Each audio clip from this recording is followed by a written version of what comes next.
భూమి లేని నిరుపేదలకు సుమారు 50 ఏళ్ల క్రితం అప్పటి పాలకులు డీ పట్టాలు ఇచ్చారు. రైతులు ఈ భూముల్లో వ్యవసాయం లేదా తోటలు పెంచుకొని జీవించాలి. వారసత్వంగా కుటుంబ సభ్యులు సాగు చేసుకోవచ్చు. క్రయ విక్రయాలకు అవకాశం లేదు.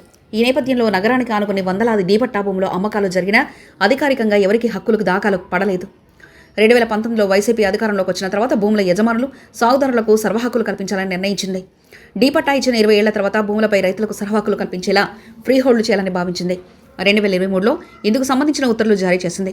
2002 సంవత్సరానికి ముందు మంజూరు చేసిన డీ పట్టా భూములకు హక్కులు కల్పించడమే జీవో ముఖ్య ఉద్దేశం. హక్కులతో పాటు రిజిస్ట్రేషన్లు చేసి పేదలకు అందించేందుకు అప్పట్లో శ్రీకారం చుట్టారు.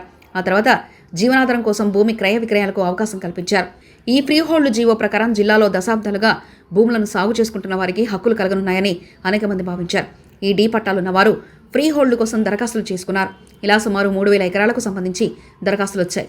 అయితే నగర పరిధిలోని కాకుండా కేవలం గ్రామీణ ప్రాంతాల్లో ఉన్న భూములని ఫ్రీ హోల్డ్ చేయాలని అప్పటి జిల్లా కలెక్టర్ నిర్ణయించారు. జిల్లాలోని పెందుర్తి, ఆనందపురం, భీమిలి, పద్మనాభం మండలాల్లో ఎక్కువగా గ్రామీణ ప్రాంతం ఉంది.